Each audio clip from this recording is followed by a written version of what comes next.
Hello, everybody. Welcome back to Reversing Hashimoto's podcast again. I'm your show host, Dr. Anshul Gupta, a functional medicine expert who helps people reversing their Hashimoto's. And today with me is world expert, Dr. Tom OBryan. Dr. Tom, welcome over here. Thank you so much. It's really a pleasure to be with you.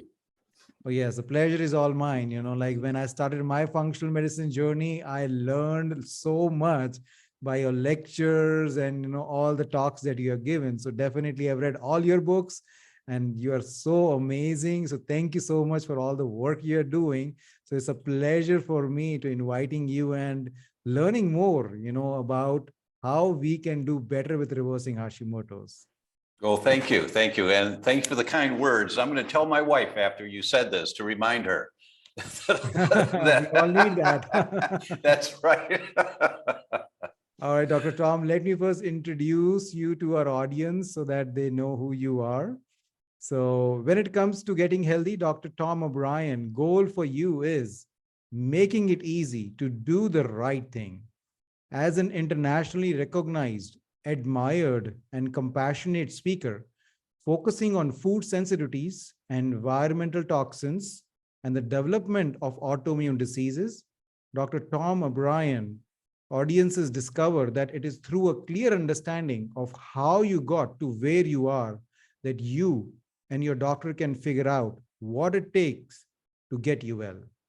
Dr. Tom OBryan is considered a Sherlock Holmes for chronic diseases and teaches that recognizing and addressing the underlying mechanisms that activate an immune response is the map to the highway towards better health. He holds teaching faculty positions with the Institute for Functional Medicine and the National University of Health Sciences. He has trained and certified tens of thousands of practitioners around the world in advanced understanding of the impact of wheat sensitivity and the development of individual autoimmune diseases. Dr. Tom, welcome over here again. Thank you so much. Great. So I'm really excited to talk more about Hashimoto's disease because, obviously you have a great book, where you talk about autoimmune diseases and how we can reverse it. But certainly you talk about some common mechanisms that, each and every case of Hashimoto's thyroiditis goes through. And we would like to know more about those common mechanisms and what is your thought about reversing Hashimoto's? Oh, thank you. Yeah, there are a few basic principles that are true for every autoimmune disease that we've ever looked at, for every one of them, including Hashimoto's. And if you do not include an understanding of these basic principles and mechanisms, it's, I'm going to say, impossible to arrest the development of your individual autoimmune disease. And the language that the researchers use is the word arrest. You can arrest, which means stop the development of your autoimmune disease. And we find in functional medicine, you also can reverse it. So if you arrest something, it doesn't get worse, but you're stuck with what you've got. But your body always wants to get healthier, always. And if you back out of the driveway with your car and you put it in reverse and you're going backwards and you say, what's wrong with this car? It's not going very well at all. The emergency brake. And when you let go of the emergency brake, now you go in reverse the way you wanted to. That when you're not getting the results that you want from the efforts you're putting out, you have emergency brakes that are holding back your body from getting healthier. And so when you identify what the emergency brakes are, it opens the path to greater levels of health. So there are a couple of basic concepts I would like to introduce, if I may. May I share my screen with you? Absolutely, please. Thank you. Okay, so let me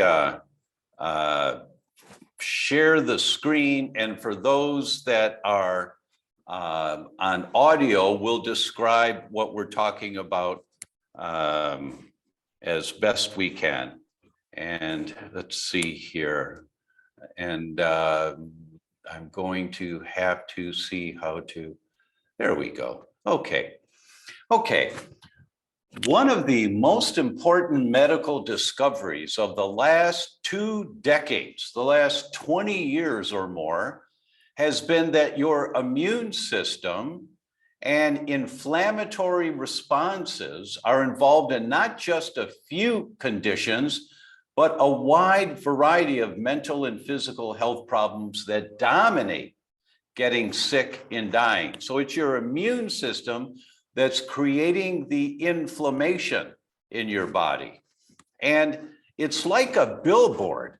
When your immune system is activated, it's received a message. And the message is, we are under attack, fight and defend.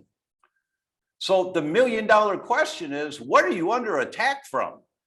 Why is your immune system activated, creating the inflammation that dominates the health problem you have?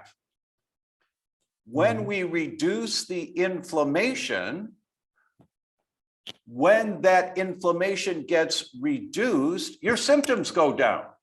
Your body starts functioning better, because the body always wants to be healthy, always. It's always trying. So chronic inflammatory diseases have been recognized as the most significant cause of death in the world today.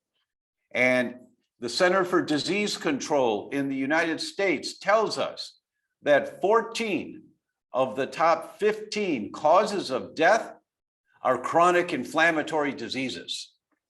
The only one that's not is unintentional injuries, an accident. Everything else, whether it's cancer or diabetes or Hashimoto's or cardiovascular disease, it doesn't matter. They're all chronic inflammatory diseases. And when you understand that concept, and you understand that the inflammation produced by your immune system is trying to protect you from something, you naturally ask the question, what is it trying to protect you from? And if you want to reduce the inflammation, drugs are, the anti-inflammatory drugs sometimes are necessary for a short period of time so you can function. But if you have a big bonfire, a big fire on the beach, and you have a garden hose with a 1/2-inch opening, pouring water, trying to put the fire out, but then you have a garden hose with a 1-inch opening, pouring gasoline, petrol on the fire, you're not going to put the fire out. So you have to identify, where is the inflammation coming from? What is the immune system trying to protect you from? And I love this slide. And for those that are listening, I'll describe it, that we have 3 cogs, like 3 gears here touching each other. The one in the center is systemic chronic inflammation. And the one on the right side, you can see the cog is the spikes on the cog are diabetes, non-alcoholic fatty liver disease, cardiovascular disease, cancer, depression, autoimmune diseases, neurodegenerative and brain diseases, osteoporosis, immunosenescence. That these are the diseases that people get sick and die from. But as they progress and develop, it's the inflammation, the systemic chronic inflammation, that feeds them. And then on the left side of the screen, the other cog, it turns the wheels producing the inflammation. And that is chronic infections, whether they're viruses or bacteria, physical inactivity, obesity, dysbiosis, meaning the amount of good guys and bad guys in the gut are way out of balance, the food you eat, chronic stress, disturbed sleep, chemicals you're exposed to. These are the environmental things that turn the wheel of inflammation that manifests as whatever your genetic vulnerability is. And that's the chronic inflammatory disease that you get. And in this medical textbook that came out 2.5 years ago called Integrative Cardiovascular Medicine, they talk about that with the disease of atherosclerosis, meaning your pipes are plugging up and you're very vulnerable to heart attacks.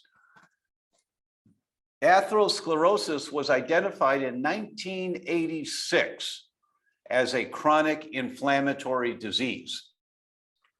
And so what the textbook says, the clinician is faced with separate, distinct, necessary lines of thought. And this is true not just for the cardiovascular physician, the cardiologist. This is true for the endocrinologist, the hormone specialist. This is true for every specialist. There are distinct, different lines of thinking. First, you have to stabilize the symptoms the person presents with, but then you have to address the underlying chronic inflammation that's going on. So they're separate and distinct, and your doctor may give you blood pressure medication if you have high blood pressure. Great, you take it. But blood pressure medication deficiency is not the cause of the high blood pressure. So you want the medication to help you function better and reduce your risk of something serious immediately, like a heart attack. But you also have to address the underlying chronic inflammation that's going on. That's a critically important concept with any and every disease. And this slide is an example of a man diagnosed with psoriasis. And for those that can't see the slide, this is all over his body. Now, it's not just little patches, it's very severe psoriasis. And you can tell it's an older man, and he likely has had this for many, many, many years. And the next slide shows what happened for him 30 days on a gluten-free diet. That for this man, gluten was the trigger causing the inflammation that manifested for him as psoriasis. For someone else, it may manifest as Hashimoto's thyroid disease. It depends on two things, your genetics, and this is a geek term, antecedents, how you've lived your life. For example, if you eat tuna fish 2-3 times a week, it's very likely you've got elevated levels of mercury toxicity in your body. That's an antecedent. That's how you live your life. So it's genetics and how you live your life that determines where the inflammation is going to manifest in your body.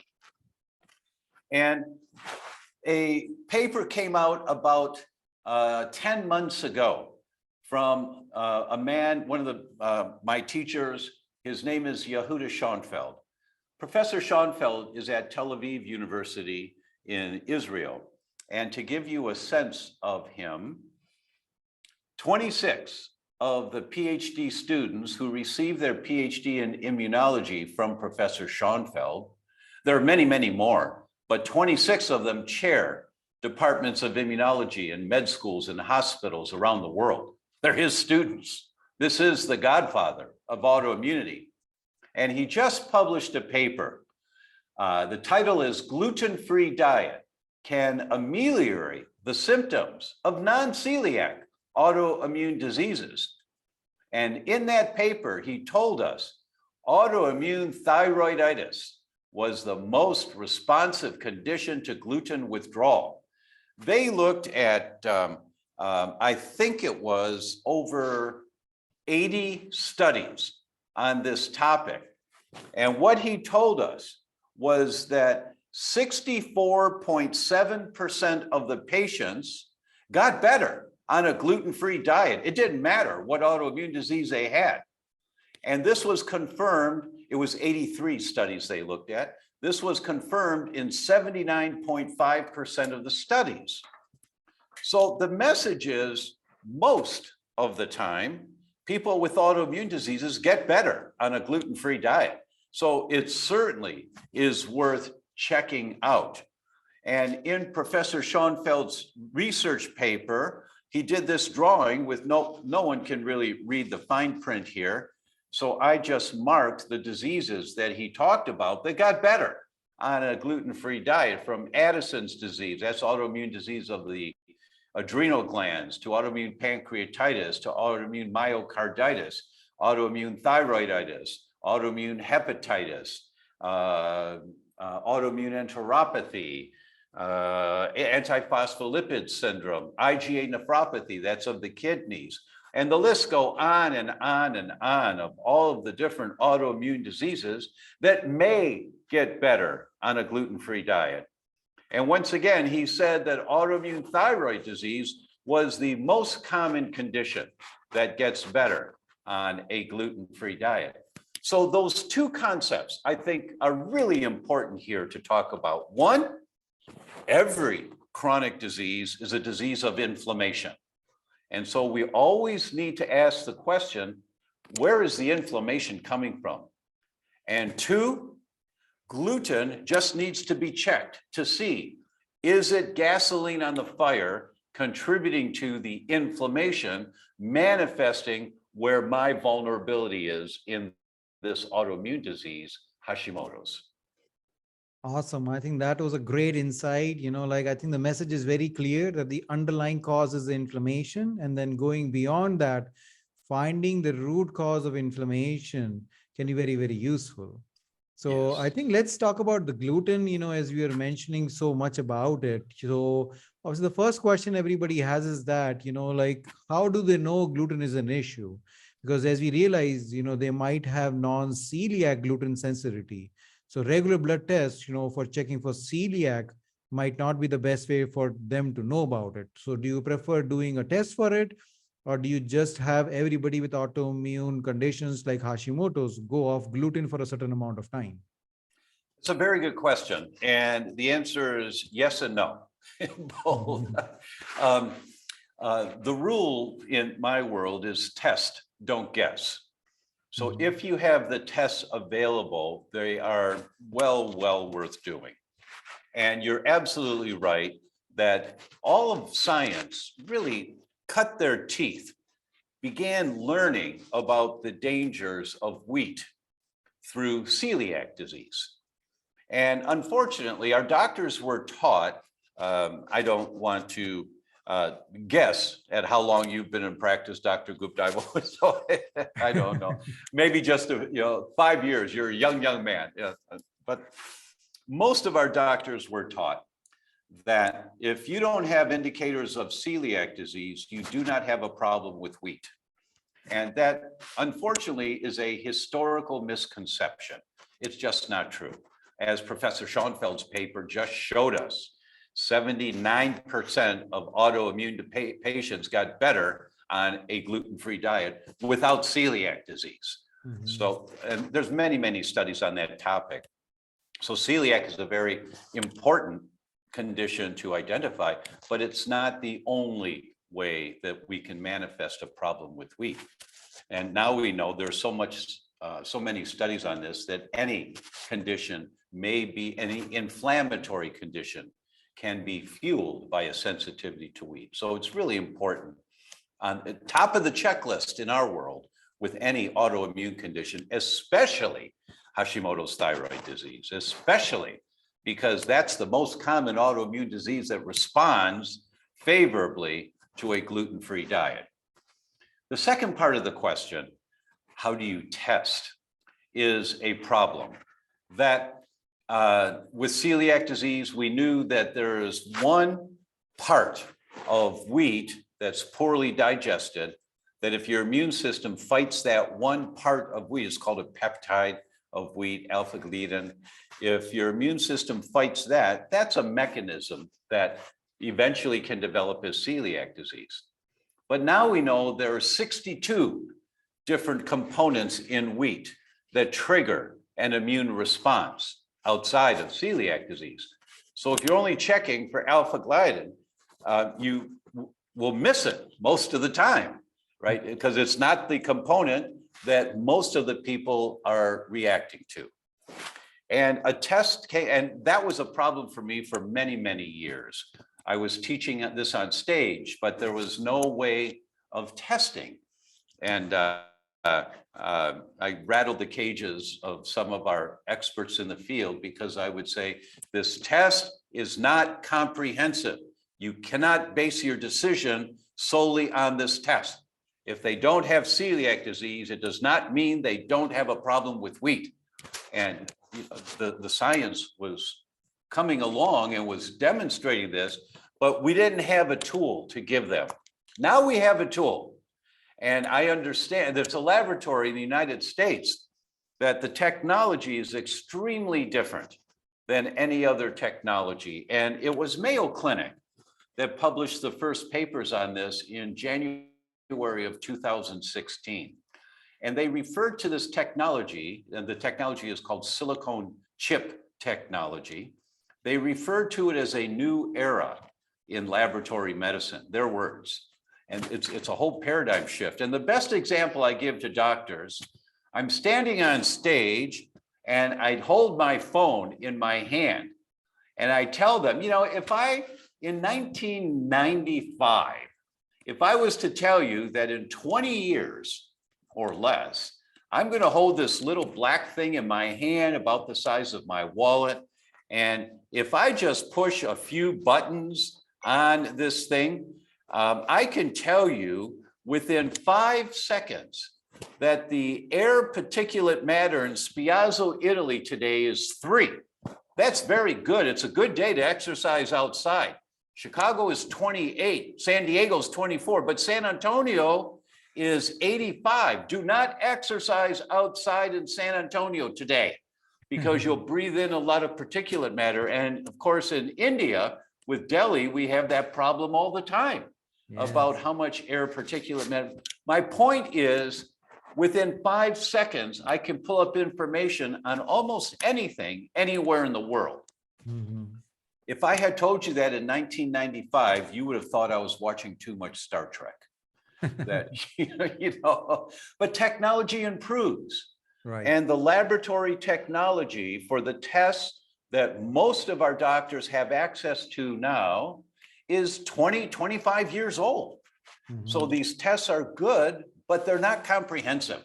Right. And the new technology is called silicone chip technology, and it has 97 to 100% sensitivity and specificity, which means it's accurate every single time. As long as a person has total immunoglobulins that are adequate, meaning their immune system is not depleted, because you can't ask a depleted immune system, how you doing? You know, because you won't get a good answer. But as long as their immune system is functioning okay, this is the family of tests. And the specific test here is called the wheat zoomer, because you zoom in on the problem. And there's 2 main benefits to it. The first, there are 28 different peptides of poorly digested wheat that it looks at, 28. And the second is they included the most accurate markers of any test I've seen anywhere in the world. And as you know, I travel the world, I'm on stage all over the world. And at the breaks, I go down to the vendor area and I'm looking at the laboratories and look at their catalogs of what they've got. These are the most accurate tests anywhere in the world. And the wheat zoomer not only looks at 28 peptides of wheat, but also the most accurate test to identify leaky gut, pathogenic intestinal permeability. And they did that on purpose to make it really attractive for doctors. In one test, you get the 2 most comprehensive markers in the development of autoimmunity in one test. And the test is called the wheat zoomer. And they will send the test kits now to India. They'll open accounts for doctors in India, and it'll take them a little bit to figure out how to do this and all that, you know, but the tests are now available all over the world. Awesome. Which company does it? Oh, thank you. Vibrant Wellness is the name of the company. Awesome. And they're from India originally. They came from India. You know, the technology came out of India. Awesome. Good. So you're telling us that, you know, we have a more comprehensive test, you know, because a lot of people are just going to the regular labs like LabCorp or Quest and getting the basic celiac panel, which, as you said, will miss a lot of people who might have the disease, but they're not even aware of it. That's exactly right. In India, the numbers are somewhere between 1 and 4 people out of 100 may have celiac disease. Wow. Somewhere, depending north of the south, They may have celiac disease, but the numbers of people that have a problem with wheat outside of celiac disease is somewhere between 60 to 70 out of 100. So 1 to 4 for celiac, 60 to 70 out of 100. Mm-hmm. So let's say, like, if people have gluten sensitivity, like the test shows that. So do you recommend them just being away from gluten forever? Or like you give them a trial period of like 6 to 8 weeks of a complete gluten-free diet, and then you try to reintroduce gluten again? Really good question. I'll do the first part, if I may. Why is gluten a problem for so many? Why? And we have to go back to understand that we have the same body as our ancestors 10,000 years ago. We have the same kidneys, the same gallbladder, the same eyes, everything functions the same immune system. And back then, the primary concern for our ancestors was food. That was number one. This is before agriculture. 10,000 years ago, agriculture began developing. But before that, our ancestors were nomads. They followed the herds. They followed the growth of plants, times of the year. They know there was food here. And so the primary concern was food. Number 2 was shelter. Number 3 was safety. Number 4 is reproduction. Now, some of our ancestors probably had it backwards, and number 4 was number 1. Some of our people today will laugh and say, oh, my husband, he's just always number 4. So some of us are like that. But number 1 was food. When our ancestors found some food, the first thing they would do is sniff it. Then they would nibble on it, and then they would eat it. If there was pathogenic bacteria in that food that they did not identify, so the food hadn't rotten so bad that it smelled bad, but if there was pathogenic bacteria and they ate the food, hydrochloric acid in our stomach is supposed to kill it. It kills everything. But there's a backup system. If the pathogenic bacteria was not killed by hydrochloric acid, and that glob of food came into the first part of the small intestine, then we had sentries standing guard right there, just inside the first part of the small intestine, called toll-like receptors. And there's 9 toll-like receptors, and it's toll-like receptor 2 and toll-like receptor 4 are in the inside part of the gut right there. They're all over the body, but right there in that first part of the gut. And they're dormant. They're not doing anything. I envision them like the soldiers at Buckingham Palace. They're standing stiff and straight all day long. They're doing nothing. But don't mess with those guys.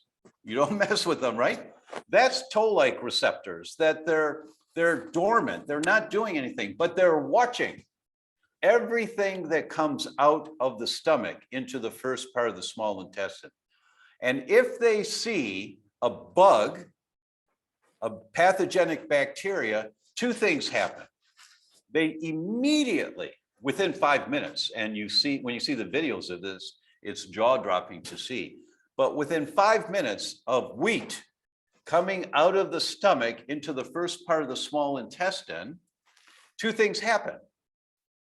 Immediately, you increase a protein that causes leaky gut. That's called zonulin. And why do you increase that protein? So that the cells gap open a little bit and water comes from the body into the inside of the gut.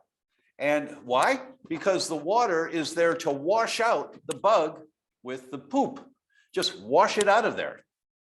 So that's the first thing that happens, is that the protein zonulin increases within 5 minutes and you've got leaky gut. And when you see that, it's jaw-dropping to see.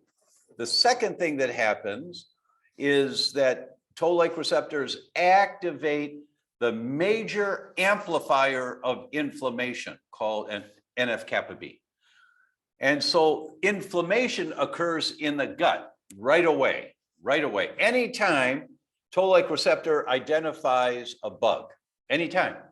Here's the kicker. Toll-like receptors identify gluten, misinterpret gluten as a harmful component of a bug.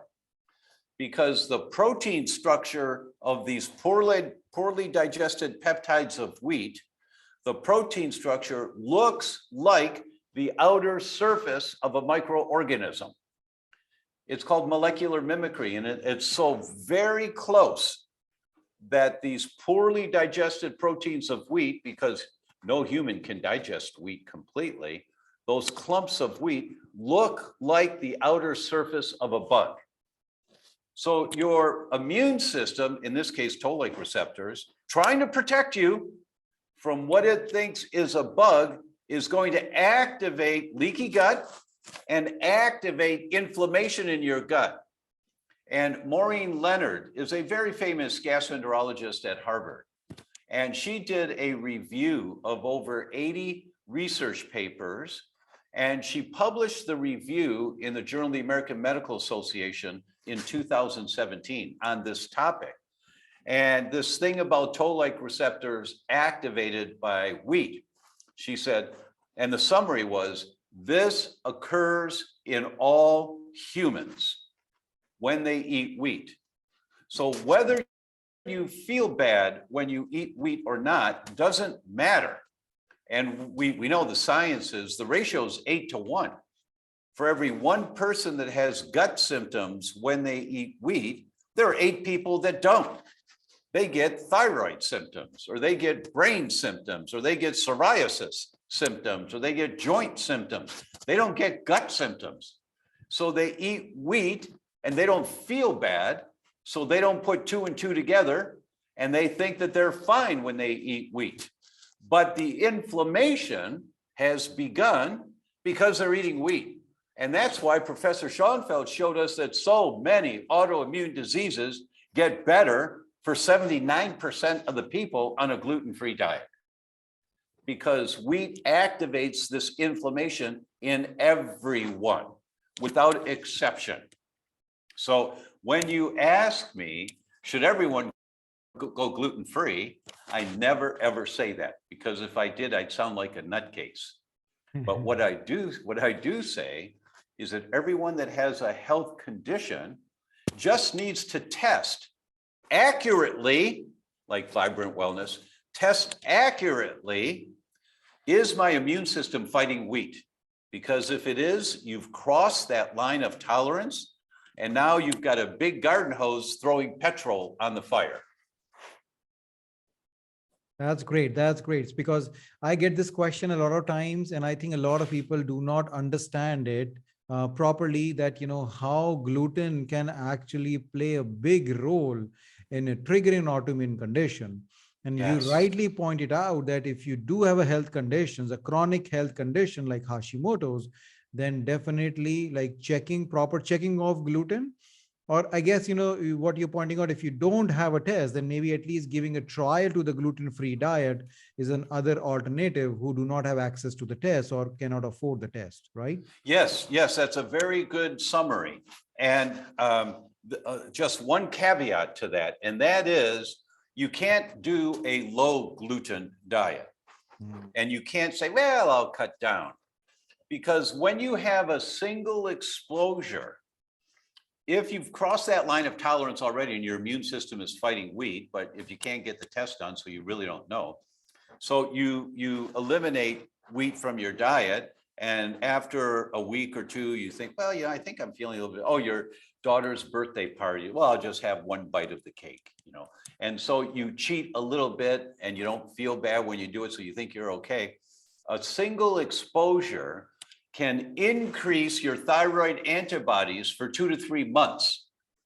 So everything you've done all of a sudden is wasted because you've turned the immune system back on to protect you. And if the weak link in your chain, you pull it a chain, it always breaks at the weakest link, one end, the middle, the other end, the heart, the brain, the thyroid, the liver, the kidneys, wherever it is. That weak link in the chain from a single exposure can give you antibodies in that link to your thyroid for 2 to 4 months from one exposure. So you can't put your toe in the water. You have to be squeaky clean gluten-free for at least a couple of months before it would be a good idea to check your thyroid antibody levels. Because the antibodies, your thyroid antibodies, their lifespan 4 to 6 weeks, maybe 4 to 8 weeks. So you have to give it at least a couple of months of squeaky clean, no exceptions, and then check your thyroid antibody levels. And it doesn't matter how you feel. If you don't feel better, it doesn't mean it's not working, because your thyroid antibody levels can be so high. If depending on the lab, the range is usually for TPO antibodies somewhere between 0 and 40, 42, 38, and you may be at 4,000. And after 2 months of completely gluten-free, you're at 850. Well, you're still off the charts, way too high. So you're not going to feel better yet, but you see, oh, look, wow, my immune system is changing. It's starting to calm down a little bit. All right, I'm going to stay with this. You can't determine if it's working or not by how you feel. We always want you to feel better, but it depends on your starting point. If you're way, way, way out of balance, it may take a while to get those antibodies down to a level where your symptoms start reducing. Absolutely. I think that's like a very important point, that first of all, that you have to be completely gluten-free and not reducing gluten, because a lot of clients, like who come to see me, they have always said that, oh, well, I've tried this gluten-free diet, but in reality, they have not tried a gluten-free diet. They've just reduced gluten. And then it's also important to actually do it for at least a couple of months, as you mentioned. And I think a lot of people don't do testing because a lot of normal doctors, conventional doctors, do not even order antibody tests anymore. And then so obviously they don't follow it along. So again, very important point that, please get your labs checked, because these can be done at each and every lab now these days. Your insurance pays for it. So make sure you do get those lab checked so you can see the results. And that certainly will prove the point that you are making, that these things will matter. So Dr. Gupta, may I ask you, when you were in medical school, did they teach you that you can reverse thyroid antibodies by changing your diet? Was that a possibility in your training? Not. No, absolutely not. Yeah. No doctor is ever taught this in medical school. They're not taught this. They don't know. So they're going to tell you what they believe in their heart and soul, because that's what they were taught 15 years ago when they were in medical school. And if they haven't had the opportunity to read the more current studies from Professor Schoenfeld, the godfather of autoimmunity, and so many other top-notch researchers, if they haven't had the opportunity to read that science, they don't know about this. That's why everyone out there, you want to be working with someone like Dr. Gupta, who has extensive postgraduate training and understands these larger principles.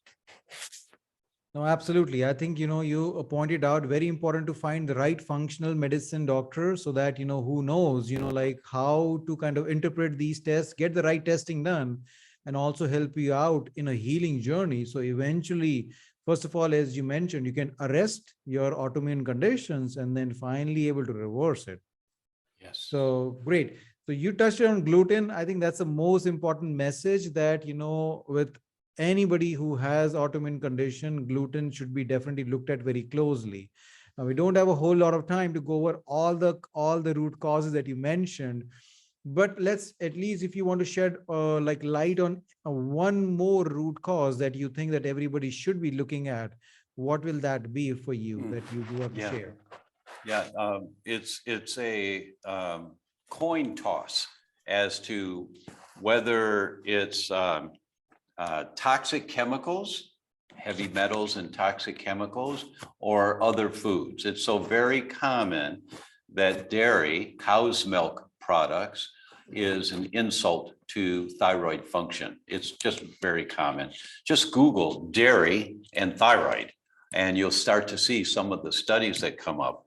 And the other category, of course, is the toxic chemicals we're exposed to on a daily basis. It is, in my belief, the primary reason why every autoimmune disease is going up 4 to 9% a year, every year. More and more people are getting sicker and sicker and sicker because of the amount of environmental chemicals that we're exposed to. One of the worst places in the world, of course, is New Delhi. Their air is so bad, and people in New Delhi just try to live their lives as best they can. But you need to have an air filtration system in your home. And if you cannot afford an air filtration system, and in your bedrooms at night when you're sleeping, where you're spending 7 to 8, 9 hours in your children's bedrooms, NASA did the studies on houseplants and how they clean the air. Because, and they never talk about this to reporters. I never saw an article on it, but the astronauts were going a little loopy in space. They weren't thinking clearly. And they were, and the people back on Earth were like, why did he answer like, what's going on? And when the astronauts came back home, they really examined them. And what they found out was the air inside these capsules, these space capsules and the shuttles, was full of chemicals from all of the plastic in the environment that they're living in, the different materials.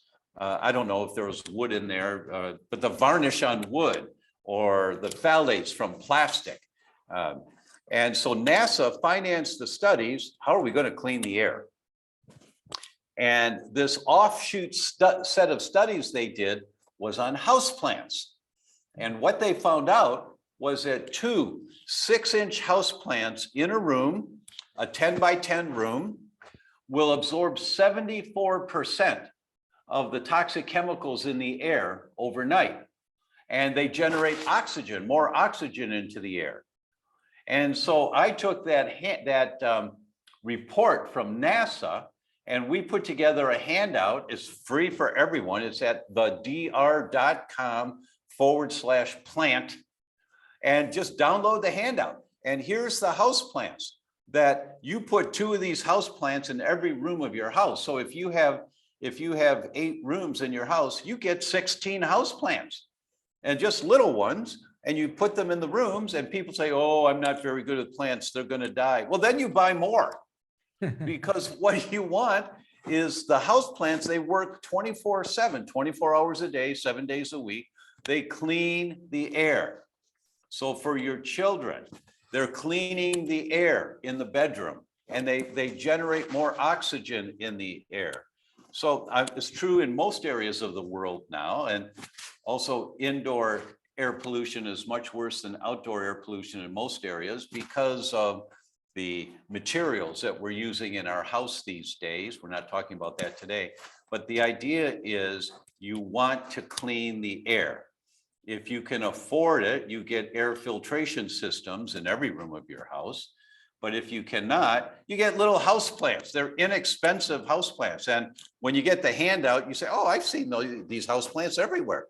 Oh yeah, because they're inexpensive, but they do the job. And so you want to take action in your home, just not only if you have Hashimoto's thyroid, if everyone should do this, because we're being exposed to so many toxins, and it's the amount of toxins that are accumulating in our bodies that are the gasoline on the fire for so many chronic inflammatory diseases. So you always want to include cleaning your home.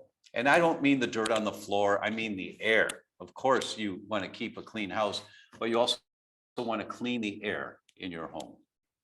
Absolutely. I think that is a very, very great point. And I think very easy thing to do. I think everybody loves plants, so definitely cheap and easy thing to do. Not only people who have Hashimoto's, but I think this is a very great preventive step for anybody who wants to be healthy and who wants to keep their family healthy, that bringing these like house plants. And I think that will be awesome. And I think, I agree that the toxins, are such a huge role, we have so many tests that, we do on our clients when they have Hashimoto's, and we often find toxins, in their blood, as you said, either heavy metals or mold toxins or environmental toxins. Yeah. Yes, critically important. But the concern that I have a lot of people is that, they do these detox protocols and things on their own, often by looking on internet. And I feel that sometimes that can be dangerous. So can you shed some light about that? Like what does a detox mean? And, like except for the house plants, like what are the safe things that people can do on their own, if there is anything that they can do?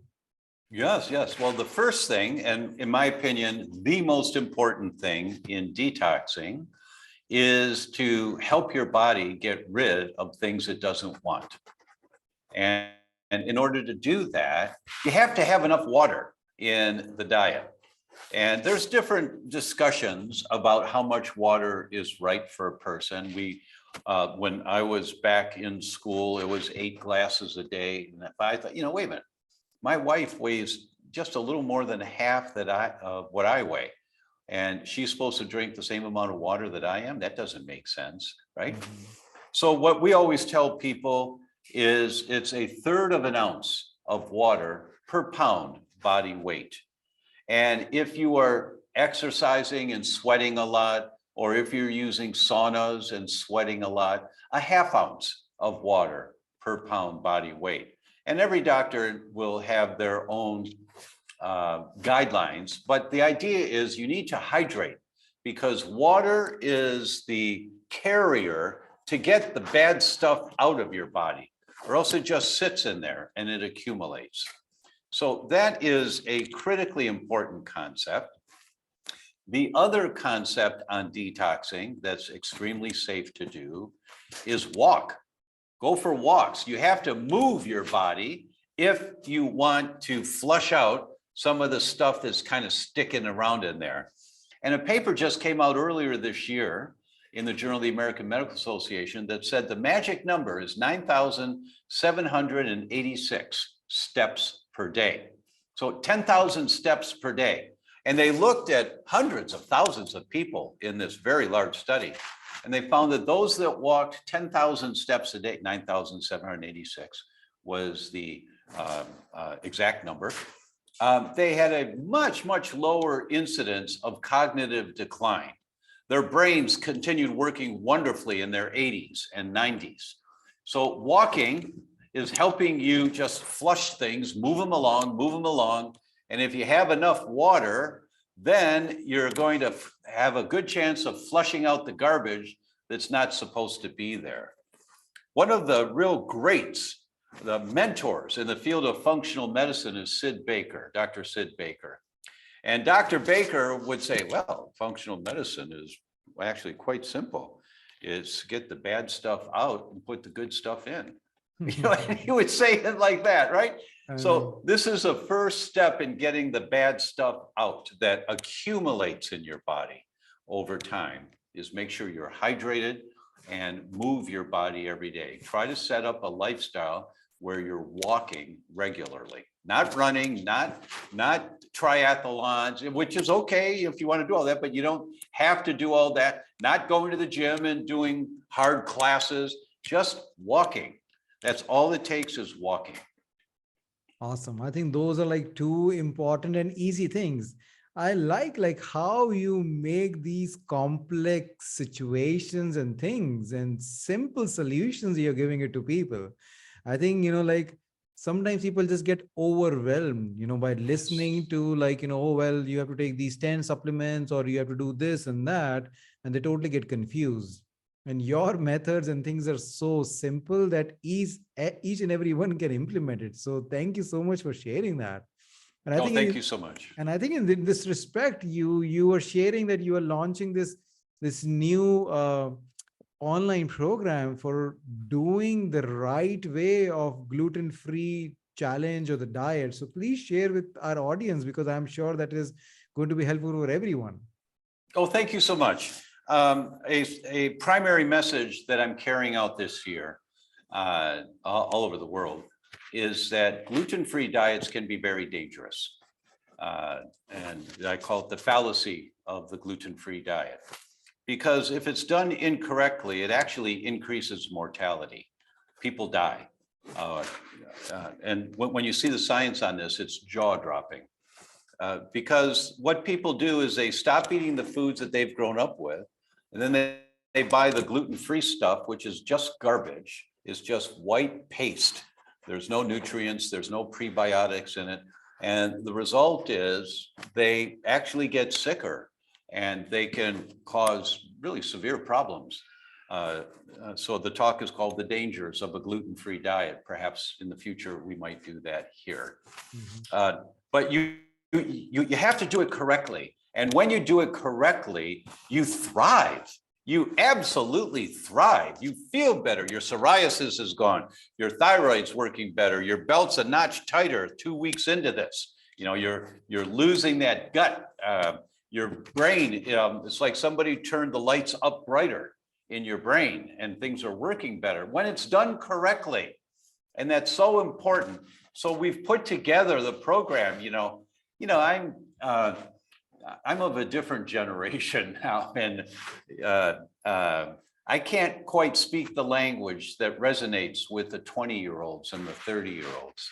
And so I brought in, Jenny Fink is a nutritionist and a celiac patient, and one of my certified gluten-free practitioners. She's taken all of my courses.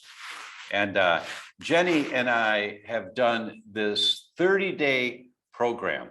And every day there's new videos, 8-minute video, 6-minute video, 15-minute video of some basic concept in a language that people can understand of what are your options? What are you going to feed your kids for dessert? Or when they want a snack, what are good snacks? And Jenny's a great cook also. And so she put together all these recipes.